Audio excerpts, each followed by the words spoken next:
Good morning. Excellent. Welcome to 1 Million Cups, where every week we provide an educational experience. We bring two entrepreneurs up. They share their entrepreneurial journey with us. I'm Brian Azorski. I'm here with Courtney Chapman and Toby Trogue. And we're missing a couple of our organizers, unfortunately, but let's get things started. Who's here for the first time? Raise your hand. Holy cow. Holy cow. All right. First, I want to introduce our panelists. Would you guys take a second, stand up, and tell us who you are? And just to give you some... Hello. 1M Sears. Good to see you all. My name is Matthew Marcus, local entrepreneur, community builder, and I might have accidentally started my own new company, my next startup a few weeks ago. Participated in Startup Weekend. So check out 1minutecandidate.co, and then let me know what you think. I'm Mindy Hart, and I own Essential Foundations for Business. We help you look at all of the dimensions of your business and make sure that they're congruent with each other and sending a consistent message to your consumer. I'm also the Associate Director for the Mid-America Nazarene University's Fast Track affiliate. And if you are considering starting up a business right now, you have a unique opportunity. We've just started another Fast Track class, and there's still time for you to get in. So if you're interested, see me afterwards. Thank you. Hey, Toby, who's new and what are they doing here today? Brian, this is Dustin. Dustin, you want to stand up? What brought you here to 1 Million Cups, and who are you? Sure. My name is Dustin Dahlberg. I am a freelance UI designer, and I'm actually moving into the area, actually the St. Joe area, and I'm from Lincoln and Omaha, so I wanted to try and meet some people and yeah, get involved in the community. So awesome. Welcome. Thanks. Great. All right, let's get things started. Sorry to surprise you just now. All right, we've got Nep with Motivera. Come on up, guys. Let's hear it for him.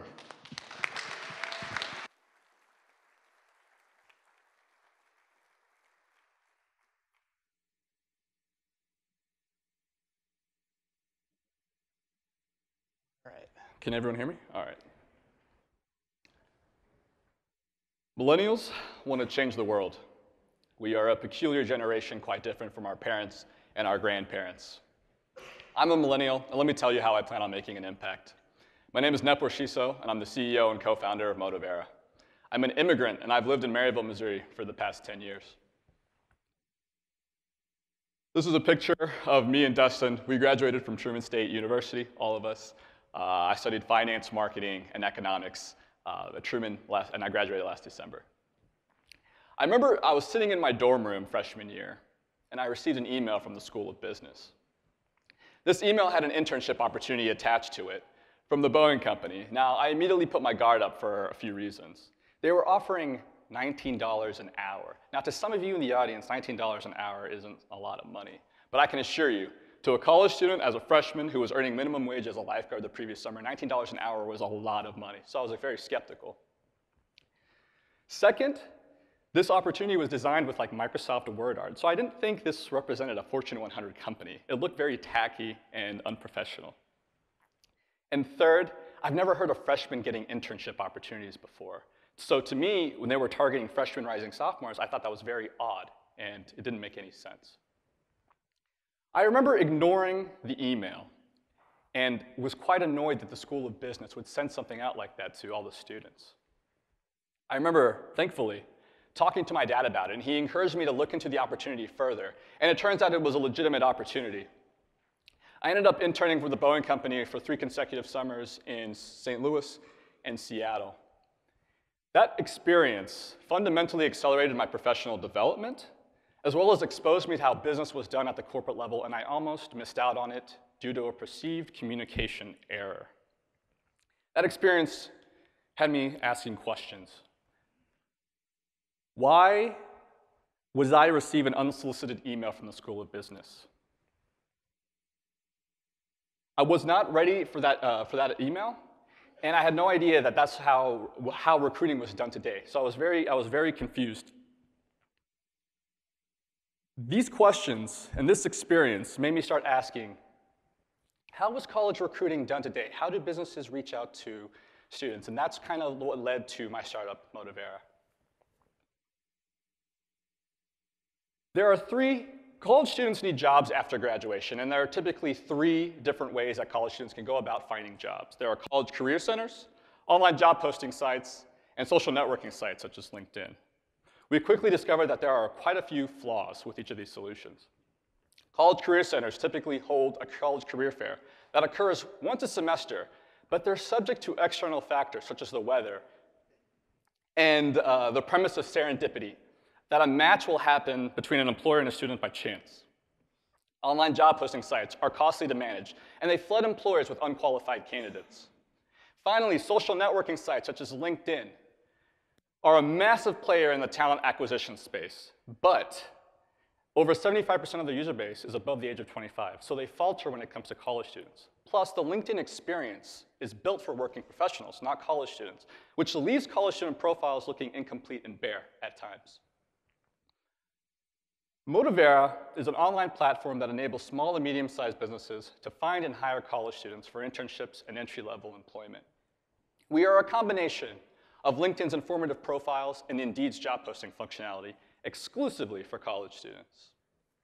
We want to enable students to find opportunities that are typically hidden and overshadowed by larger companies. We want to enable employers, these smaller companies, to find and compete with the larger companies for collegiate talent. We want to be the platform that lets a recruiter market and explain their employer's brand to students as recruiting evolves into more of a marketing function. We want to make it as simple and easy for students to find these job opportunities by creating an experience where we bring the recruiters to the students, rather than have the students go through a myriad of options online. But that only encompasses part of our dream. As soon as we can start earning revenue for our platform, we want to give back to the community, but with a certain incentive. Whenever a recruiter reports to hiring a student from our platform, we will donate a portion of our revenue to a college scholarship fund of their choice, and we will prominently display that information on an employer's profile. Furthermore, we want to give nonprofits access to the Motivera platform for a reduced price in order to give students ample opportunities to volunteer their time and to gain experience. And essentially, the site works in 2 different ways. Employers can post a job opportunity and wait for students to apply, or they can utilize our search criteria and find students who could be a good fit. To monetize a platform, we plan on using a pay-per-click model that is similar to Indeed, which basically means whenever a student clicks on a job post, Motivera will earn revenue. We recently launched our platform up at Truman State University, our alma mater, and we achieved successful results. Currently, we are actually talking to investors and talking to Midwest angel groups as we look to raise seed capital to scale our user base. We know that to succeed, we need to achieve product market fit, as we will never succeed if recruiters and students don't absolutely love our product. And in order to do this, we plan on launching our minimum sellable product by the end of this year, so we can start charging our early adopter. The 1 Million Cups community can help us by letting recruiters, investors, and/or business owners know about our platform. We are passionate about helping college students find and attain real work experience. We want to help employers find premium college talent. And we want to, more importantly, help college students attain a higher education that had never envisioned it being possible. Thank you. Great, thank you so much.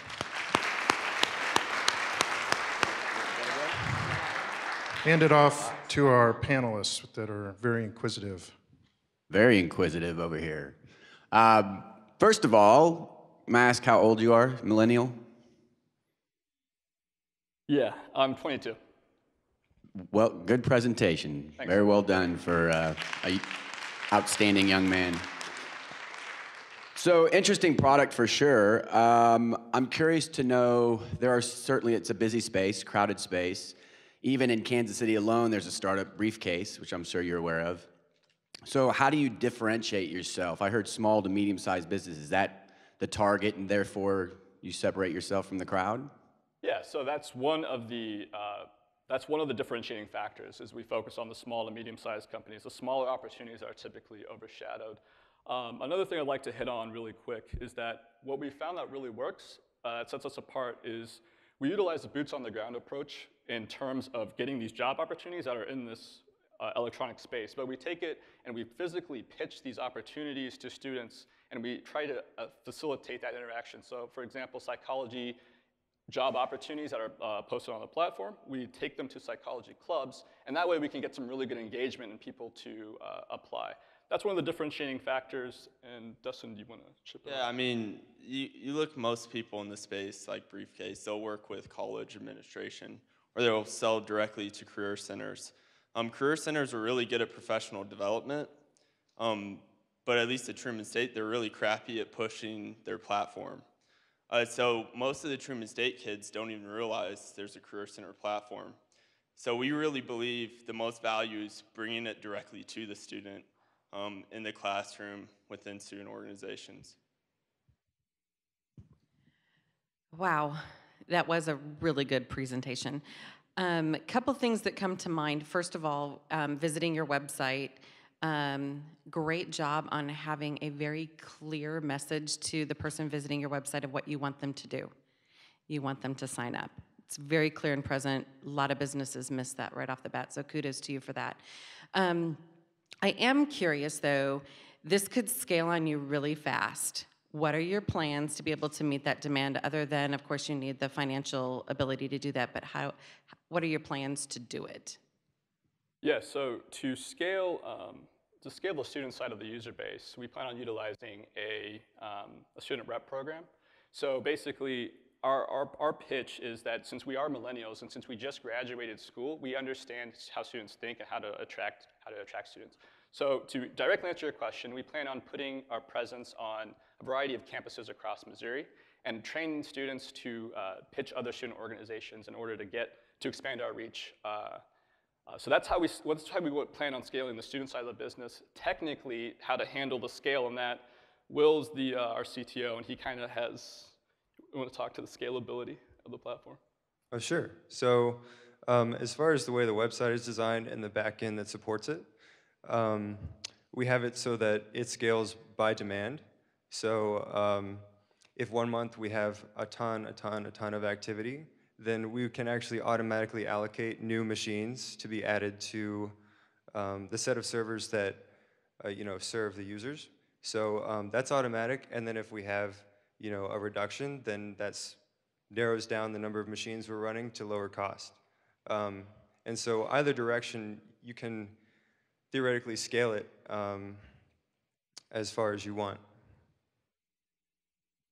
Okay, so one of the things I love about 1 Million Cups is you're not pitching to the crowd, you're presenting, right? These are your peers. So I'm curious to know what inspired you three to take this entrepreneurial leap, because you're not on your platform finding a job, you're creating it. Yeah. Why? What inspires you? Yeah, that's a really good question. I entered college with dreams of going to, high finance on the street somewhere. And then I had this opportunity to work in the aerospace industry. I saw what that was about, and I had a pretty easy segue into a pretty solid, steady career. Then, I saw this problem. I saw that was a real problem, especially at the Truman State. I could see my peers, having trouble finding this, and it was very easy to relate to them. My experience of how easy I got it through a random email, it was by chance, and then all these other students are going to these career fairs and these weird interactions with recruiters who just say, go apply online, even though there's a face-to-face connection there. We saw a problem, and then, Dustin and Will, we kind of assembled the team, and we kind of sat down and we said, we can really, we can try and we can differentiate and we can really affect a lot of people that are our age and make it easier for these people to connect. It looks like a lot of fun, and it's a lot of hard work, but it's a journey, and I think we can grow professionally through this. Okay, we're gonna open it up to the audience. Raise your hand. We'll get to you. Go ahead, Courtney. Good presentation. This may be obvious to some, but going back to your experience with the Boeing offer, one of the reactions you had was suspicion and annoyance. So how do you see Modavera overcoming these things? In other words, retell the story for yourself using Modavera today and how it might make things better or easier for you? So that's a good question. One of the things we see employers don't understand the most about students is that students trust other students. So our approach is to have students present the opportunities to other students because it's a trust thing. I don't believe another Truman State undergrad is going to lead me in the wrong direction. And not only that, but if I'm in a student organization, I come to this meeting every week. If someone comes to AMA and presents a marketing opportunity, I'm going to trust that organization. So it's just a different approach.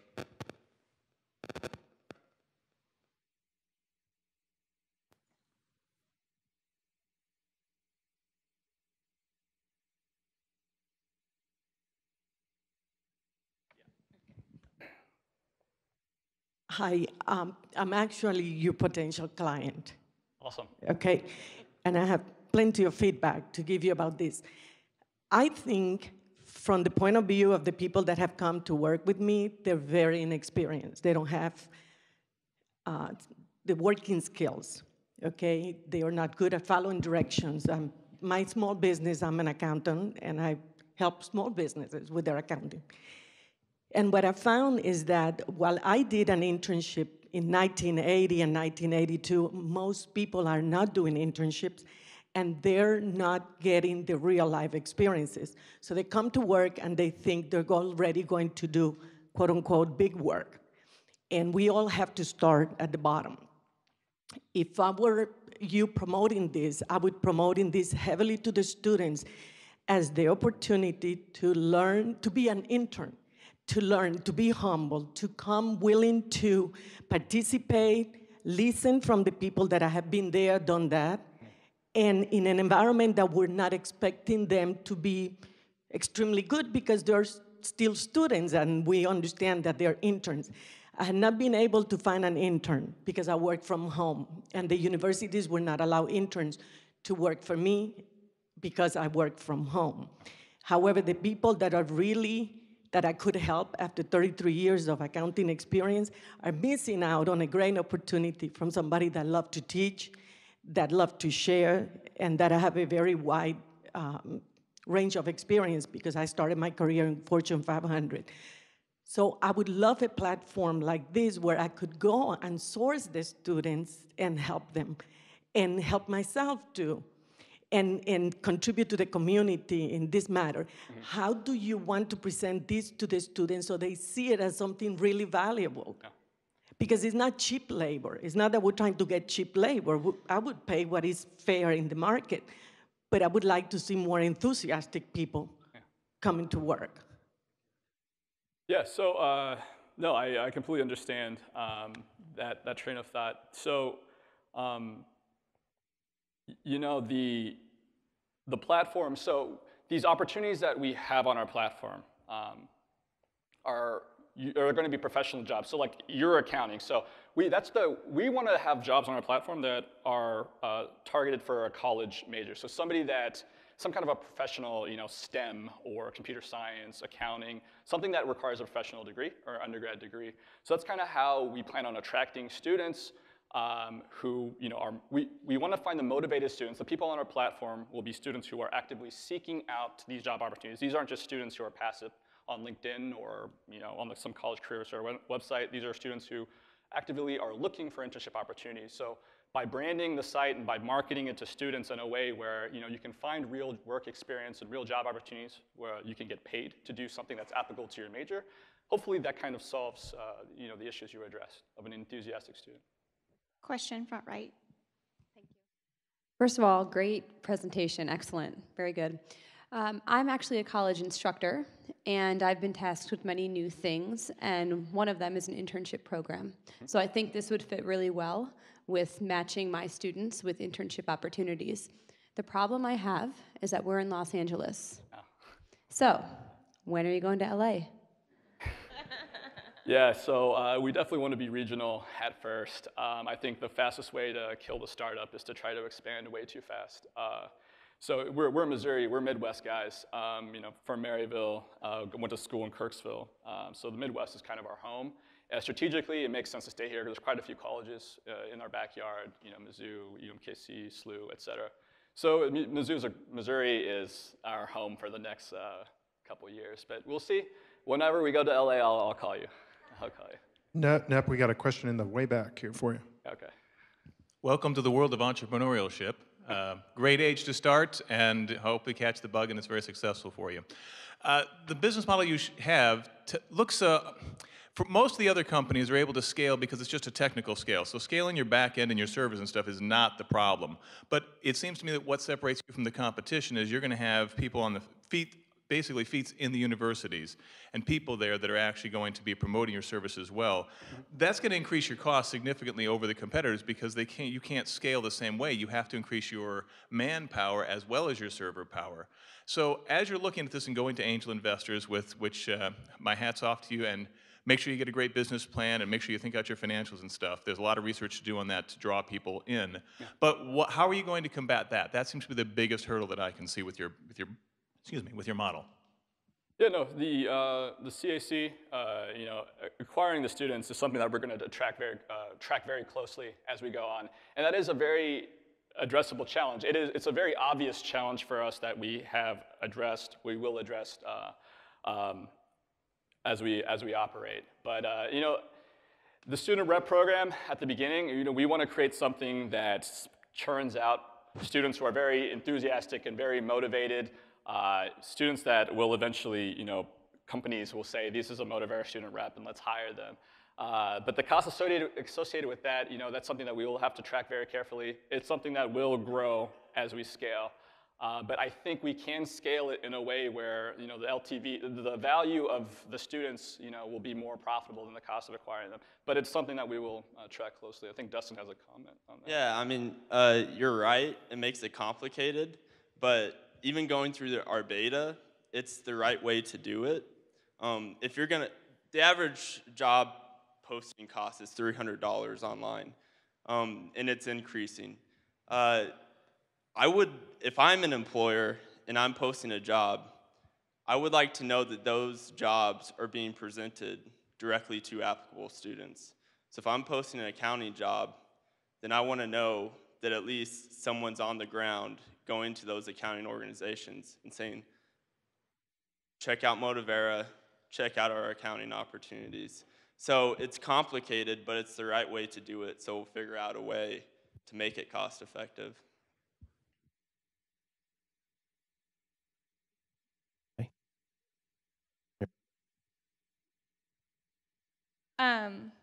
We're good. So you've definitely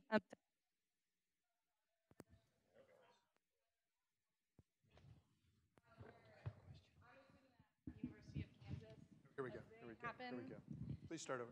Okay, so you've separated yourself through your charity feature and how professionals can be active on the other end, not just student searching. Yeah. So that's definitely a great way to monetize. However, I'm a student at the University of Kansas, and we just happen to have, a pretty good site similar to that, and I don't know how it is around other universities. So for larger universities that may have that feature, do you think that you can rely on your unique features to still compete in that university setting, or will you focus more on schools like Truman who evidently don't have such a lucky program? Yeah, it's a good question. So our game plan is that as we get more and more employers, if we can get a regional company to hop on the site just to recruit out of, a smaller Truman and, a smaller SLU, if they have this presence on the platform and they say they want to get, they want to reach out to KU as well, we can go to KU and we can present these opportunities to KU. And as we build momentum in KU and the KU students realize that, hey, these are some opportunities over here in St. Louis and Kansas City, we can penetrate that way based on the assumption that the students will go to the platform where the employers have the job opportunities and that they can engage. And we can differentiate that way, plus with the technology as well, but that's kind of the game plan. Question in the center. Thank you very much. Guys, congratulations on your presentation. As a fellow millennial, I commend you with that. That's fantastic. And one of the things that I would love to hear about is your social media campaign and how do you prepare to evolve it over time, especially because I believe that Facebook and Twitter would probably be a very strong market for Motivera. Yeah. Yeah. So for our beta, it was kind of tricky because our beta was a closed beta at Truman State. So we weren't allowing other kids onto the site. And scaling it is also kind of complicated, but I see the way you're doing it would be using social media to kind of push students toward the site as far as posting the opportunities. Say, today we have 100 accounting opportunities. Share this with your friends or share this with your accounting friends. And that's a great way to scale or to utilize social media, really. It's just another medium to push the fact that we have jobs with employers on the other end, willing to speak to you, willing to chat with you, and wanting you to apply. Great. We got a question here in the center for you.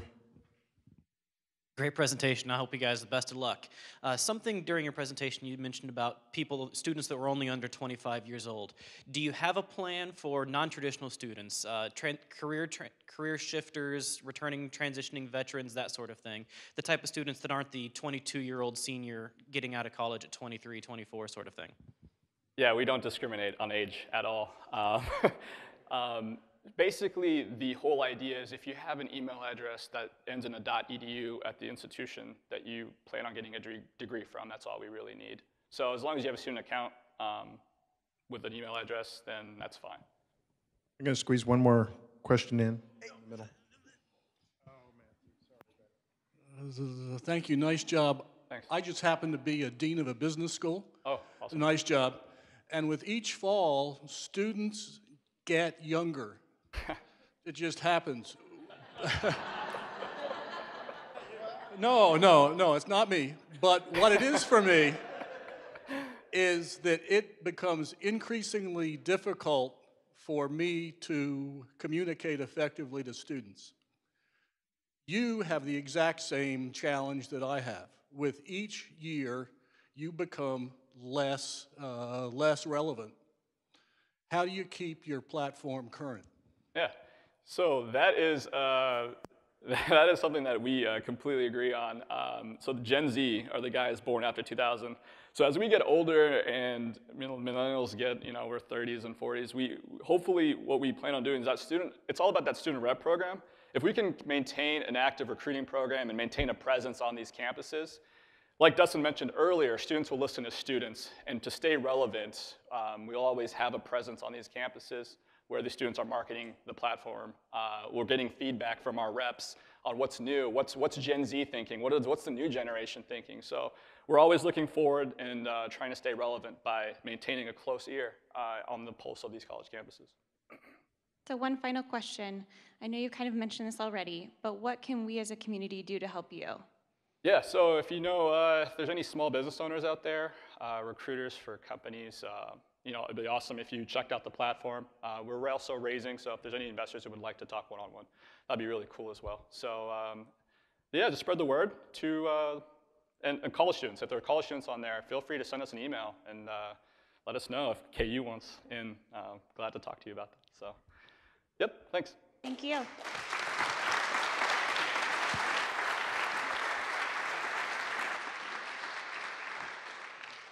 Okay, a few quick announcements for this week. This weekend is WordCamp. So if you know anything about WordPress, I would suggest you be there. Travis, raise your hand. He knows everything about this going on, so go see him if you have any questions. The two other events, Kansas City Women in Technology, Coding and Cocktails. If you like coding and you like drinks, I suggest you go. And then the Athena League, which is always a great event, is on June 18th from 5:30 to 7:30. So hope to see you there.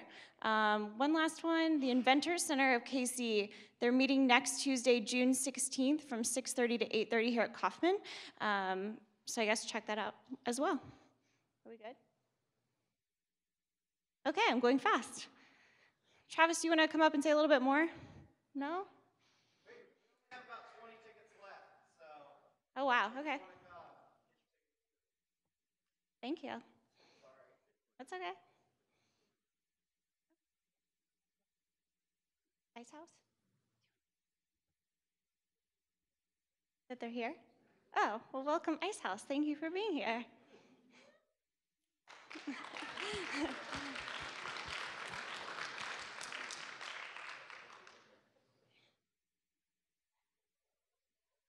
Okay, so our second presenter for today, I'd like to welcome Adele Hendon of USpin.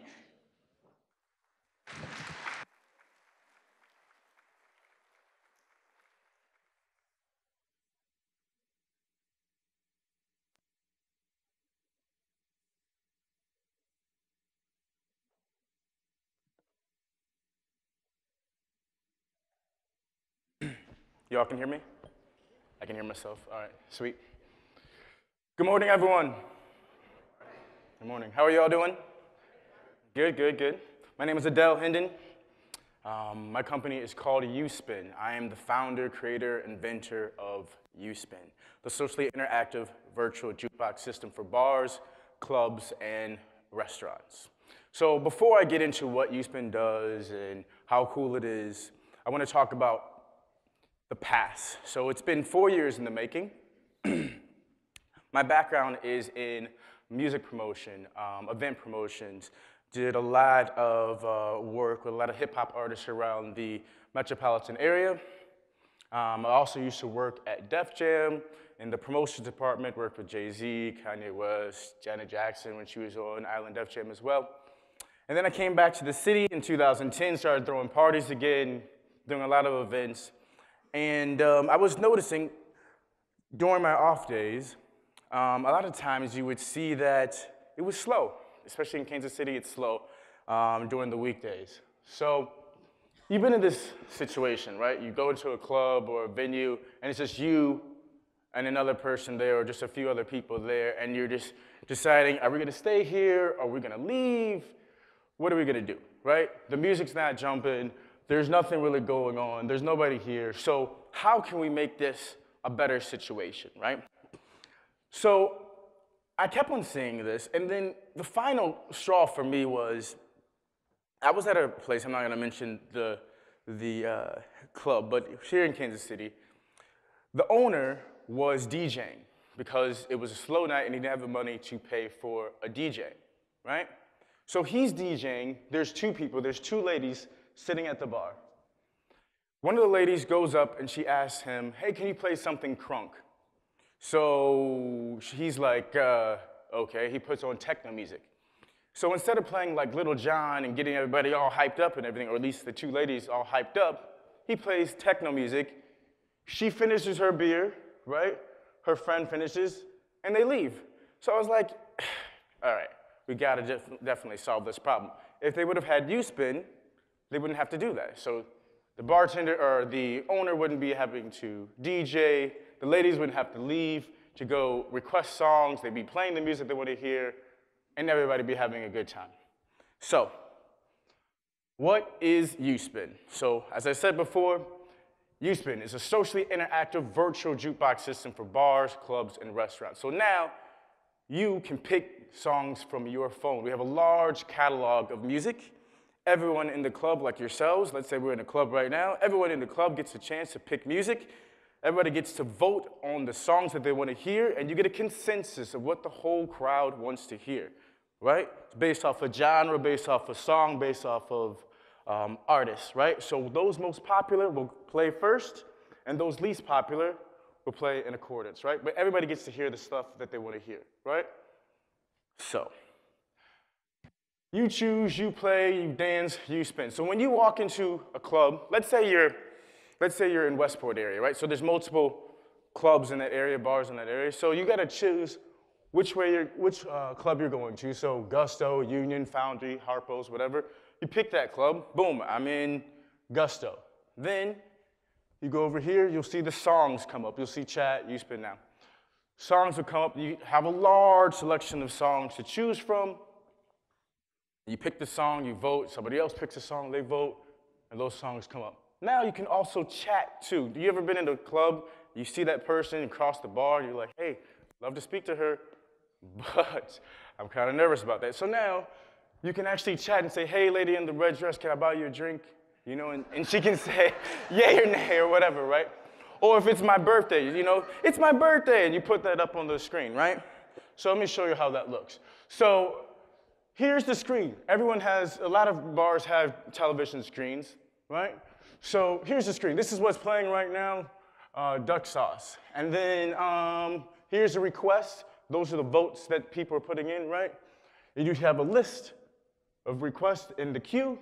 And then here's the most popular songs that people have been playing. And this is this dashboard, this chat that I was talking about. Now here, people are saying, hey, thanks for the brew, Adele. How are you, Lenny? You know, thanks for the drink, homie, blah, blah, blah. So people are sending out shout outs, buying drinks for each other. It's keeping it moving, right? So it's keeping it, whether you be 2 people in the club, 20 people, 200, or what have you, we're all having fun because we're communicating, we're playing the music they want to play. And now, will we sit there and have another drink? Possibly, right? Let me show you this other part of the dashboard too. This is for like club owners. So you put your ad here. So we're in Club Kaufman, Club 1 Million Cups, right? So 1 Million Cups would put their ad right here. It would rotate. And then you could say events, drink specials as well. Also, speaking of drink specials, now the bartender can also communicate with everyone else as well. So let's say we're having a good time, but the bartender's in the back just waiting, seeing what will happen. Now he or she can say, hey, $2 Patron shots for the next 10 minutes, right? And you'd be like, oh, shoot, right? I just saw your face. You're like, okay, that sounds cool, right? Then we're doing $2 Patron shots then. So, anyway. So why Uspin? Bars can gain new customers, promote drink specials and events, build brand loyalty, and you get real-time feedback. So, like I said, those $2 Patron shots, she took advantage of that, it looks like. So now you get to see people, okay, I put that up, people respond. I put this up, people didn't respond. All right. And then you be able to earn more money on slower nights, like I was saying. So during those weekdays, nothing's really happening, at least you'll be able to keep these people in their seats, buying drinks and staying a little bit longer. And last but not least, you'll be able to connect with millennials. Millennials, as the last speakers were talking about, are also on their phones all the time, 21 to 33-year-olds. So you'll be able to connect with these people as well. All right, so what we have and what the competition doesn't have. All right, so you've been to some clubs and they have your traditional jukebox, right? And there's Touch Tunes is the main jukebox that's out right now. And they actually have it where it's kind of a little bit interactive. You can go up there and touch a screen sometimes. And in some clubs, I haven't seen them here in Kansas City, but some clubs you're able to do it with your phone too. You can send that request to your phone. The difference is though that you still have to pay for all those credits, right? Generally speaking, there's no dashboard or anything. No chat feature.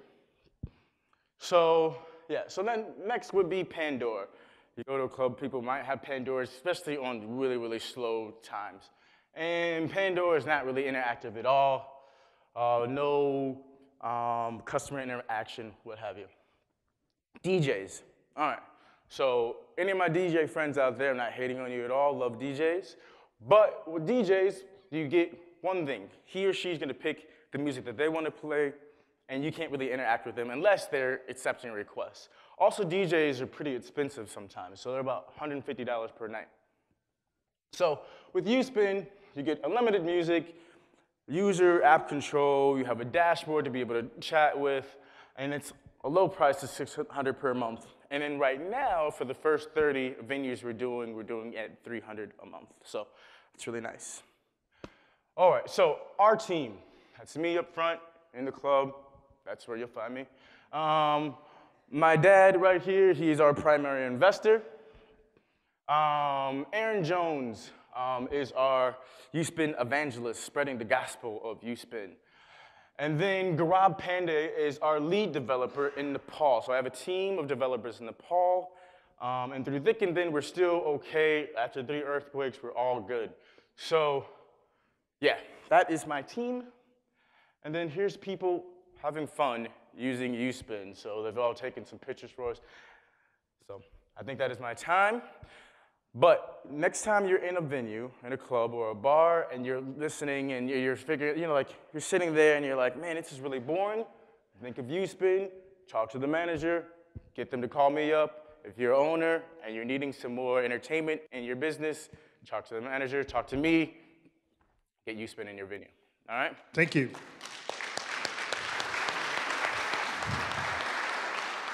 Okay, are you ready?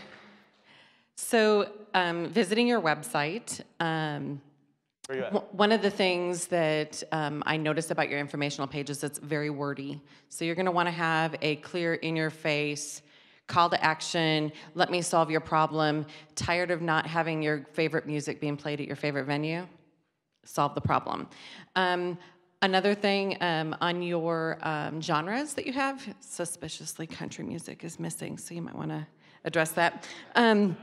We have some country He has music, everything yeah. else. He's got jazz and Latin, and but yeah, is country on your genre list? It is, it is. How do you handle the licensing of the music with ASCAP and all of the licensing companies to make sure that they're getting their money through this concept? All right, sure. So great question. So the way it works is, first of all of our music we get our music from DJ pools. So all that music is licensed, right, through ASCAP, BMI. And then when you're in a bar or a club or a restaurant, they have to pay ASCAP and BMI licensing fees regardless. It's like getting a liquor license, ASCAP, BMI.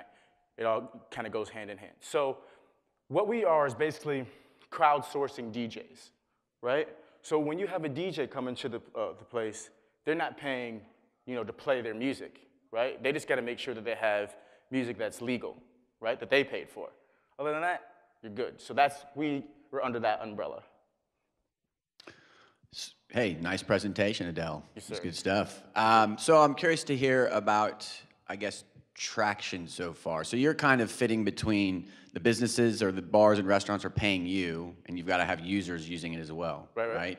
And to connect them, to really make this thing happen, you have to have video screen real estate. Yes, sir. So I'm curious to know are they having that real estate? Are they providing it? And what's been the feedback? What's the validation behind this thing that basically says, yeah, we want this. This is solving a problem for us. Yeah, so going back to, yes, they need to have that interface. So all the venues that I go to always will have a television screen, right? That just kind of has to work.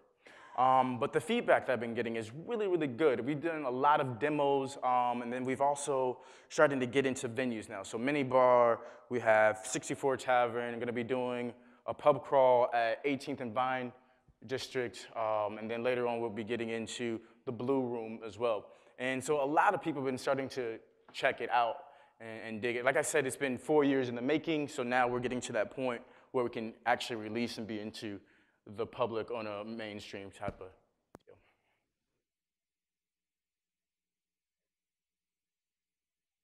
Any other questions? I have a question in the back. Back, straight, center. Okay. Yes, wanted to find out if there was going to be controls for the venue to actually limit which types of songs are available. So if you were in a family-friendly environment, you could drop all the explicits or something like that, like a roller rink or so on. Yes, yes. Great question. So yeah, we'll have it so that you can pick the genres that you want, right? And then within those genres, you can have it so that you make sure that you're not having any explicit music on there. Also, on the music itself, it will tell you if it's dirty, explicit, what have you, or clean version. So we can make it so that you'll only have that type of music that you want to hear. Also, what's really cool is that, let's say she was saying you're a country bar, so you're not probably going to play like hip hop and things like that. You might play some classic rock in there, whatever. So you can pick the genres that you want. Boom, I have this, and at Club 1 Million Cups, this is what we play. And then at Club Gusto, this is what we play. Adele, if you're doing a bunch of country music, can we have truck ads appear automatically during that? All right, Sure. Sorry. Okay, question to your right. Hi, good presentation. I like actually your price point. There's a lot of companies, startups that will come here and offer everything more than they're competitive at a lower price. So I think your price point speaks to you know, they're getting a lot more than just the basic services. Right. One thing too is probably good if you look at niching your market. I think a lot of startups say, you know, they're on the internet, the whole world is their market, which is not a true thing. And the more you niche your market, the more you can work with your customers one-on-one, and being a startup, that's very valuable feedback you can get.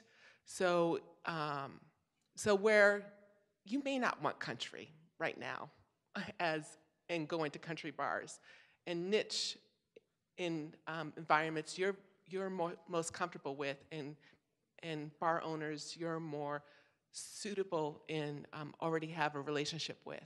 Right. No, I don't. Okay. Question in the back. It's a very interesting concept. The licensing, the way around the licensing is actually very smart. Usually I give some idea of something to think about, but this time I have an idea. I hate to throw it out there at you, but if it's trying to make it seamless. So in essence, like with the example you gave with the two people that are sitting in the bar, if you had this set up so they had like a Pandora list where they could put their preferences in, I don't know if you've got this or not, where they walk into the bar, if they have your product, that it automatically looks at this app and says, well, I've got 3 people in the bar and here's what they like, and you start playing the songs they like, that would most likely really significantly increase the engagement and the odds of those people staying, as well as make it more marketable for you. So I just thought I'd throw that out. We have a question way over here, Adele, on your left. Say, I was thinking, in order for you to have another revenue source, would it be possible for you to link with somebody like a KC Audio or something in venues that don't have the electronic background and come in and just do it all? And that opens up a wider net for you instead of just going to bars that have all of that setup, where you could go in and maybe instead of the 600, it's whatever it happens to be, and you do it all, and you outsource that piece of it, and it solves that problem. It's a possibility for sure. Question on your right in the back. I actually have two that are similar. Sure. So kind of the first part of it is, what does the application look like outside of the venue? So if I'm sitting on my couch, can I use USpin and to use the activity that's happening in each one of those bars to determine where my group's going to go out? And the second piece of that is, if I'm at, like let's say I'm in Westport already, can we then use geolocation for that same feature? Pick out our preferences of the bar based on the geolocation, or even away from the venue. Okay, good question. So at this moment, no, we don't have it for home use. When you're in Westport area, you'll be able to see, geolocate the bars that have USpin, but as far as what's going on in there right now, you won't be able to see that. I don't know if that helps answer your question. Okay, question to your right. Hey, yeah, great presentation. My question was really, why do you need that screen real estate if you have an app and you can do the social on that, and then even potentially let people communicate directly with each other? So I've gone and posted something on your chat board and let the person somehow directly communicate with me. Hey, I see you like XYZ. Where are you at? That's my favorite band too. So there's some good opportunity for social. I don't think you need the screen real estate necessarily. Thank you. I see what you're saying. What we're going to be doing is, I like the screen because the screens are in the bar. People are looking at screens. People have their phones. But what we're going to be doing is we're going to put that same screen on your phone as well. So now you can talk amongst each other this way. So you don't always have to be focused here. Because sometimes, there's not a TV around in that particular area. But you're still able to communicate. So that's what it is. Also, last thing about the screen too is, for the bars, it's a big advertising space, right? So now they can advertise drink specials and events that are going on. They just keep it moving, keep it going. So that's why we have that screen. Adele, you have a question from the panel. Sure. So let's talk quickly analytics, right? So if you boil this business down to its core, your customer is the bar and restaurant, $300 a month, right? In order for them to spend that money, they need to see an ROI. Why am I spending that money? Right. So have you, with the customers that you have now or whatnot, what's the percentage of increase that USpin is increasing in sales or activity or whatnot. Have you been tracking any of that, or can you speak to? Well, to be honest with you, we haven't been able to track all of that information yet since we've just started to get into clubs. What we used to do, though, when we did demos, though, was see what they were generally, like for instance, if we did a demo on a Wednesday, right? What are your normal sales on a Wednesday? And then after having USpin there, you know, how did it go up? So it's gone up 5%, 10%, what have you, you know? Were we able to keep people in there longer? That kind of thing. So those are the measurements that we have right now. As we get into more venues, though, I definitely want to make something that's solid so we can see this is the percentage we've been doing every day, this is how it's been going, or what have you. So yeah, we'll have those in place. Have you considered using that ad space, not just for the bar to be able to have some ad space on there, but for you to be able to additionally monetize? Yes. So we were working with Budweiser. Budweiser's kind of been following my progress, so I keep them on the ad. So sponsorships through them, other liquor companies we're more than welcome to have. Also, we'd like to incorporate, since it's a bar scene, like taxi cabs, you know, like, hey, you need a taxi? I mean, things that make sense to the club environment. So we want to have those types of ads. All right, Adele, another one from over here. Sure.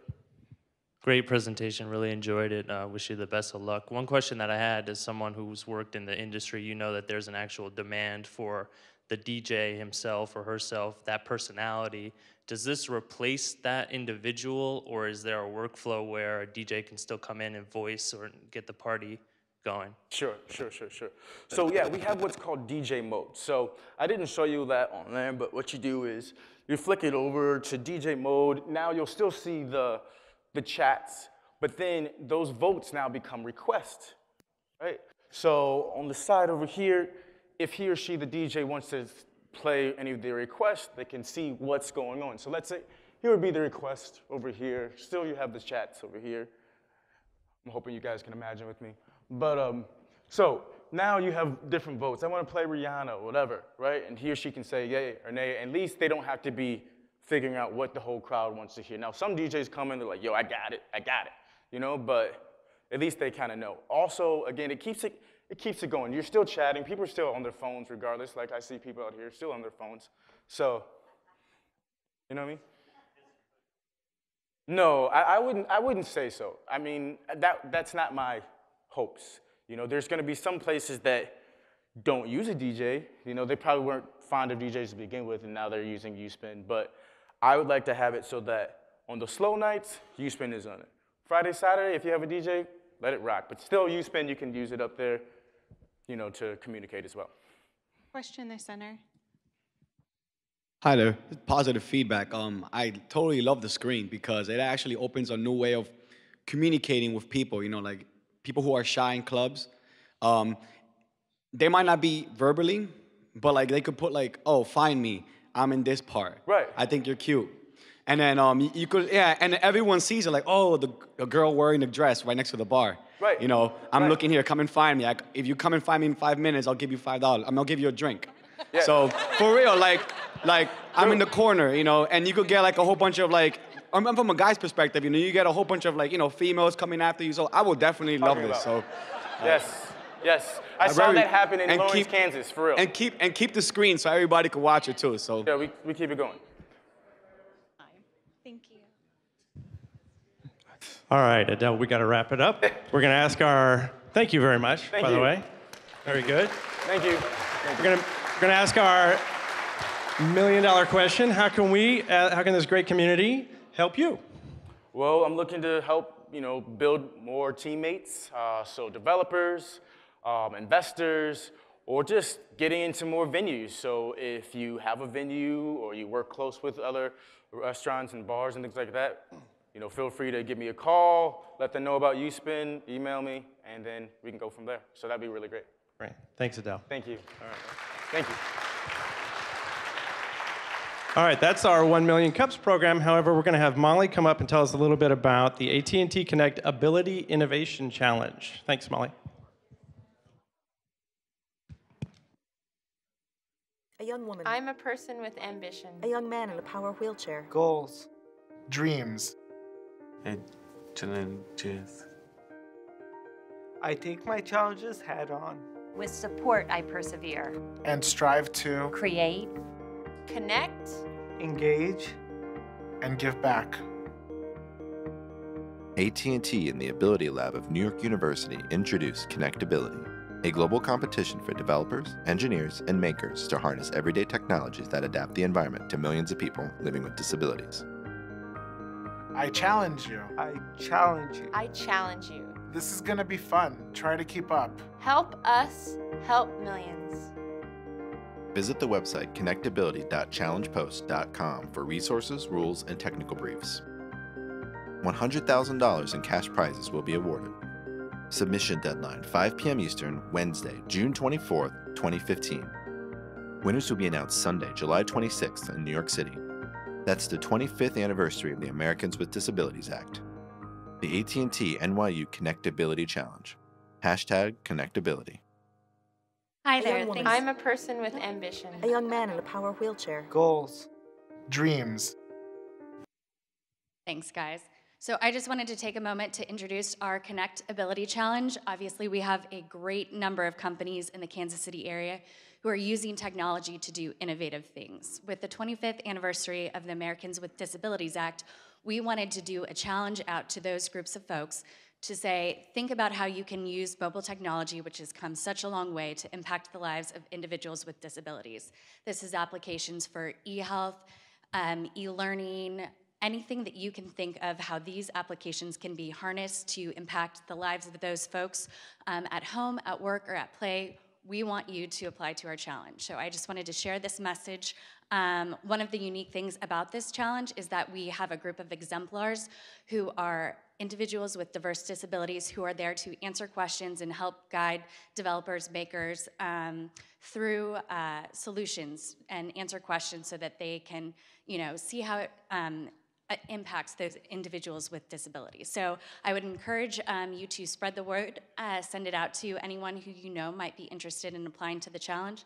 $100,000 in cash and prizes. Hopefully that's enough incentive to get some folks out to that. But just wanted to spread the word to this community, knowing that you guys are very plugged into what's happening in Kansas City in the tech space. So thanks for your time. All right, that is 1 million cups for this week. This week we'll be back next Wednesday from 9 to 10. We'll actually be in labs next week. For anybody in the crowd who has something cooking, but they're not sure if they're ready to join us up here on the stage, I do encourage you to go to the 1 Million Cups website and apply to present. We will contact you, and then we'll go from there. So thanks very much. Talk to you soon.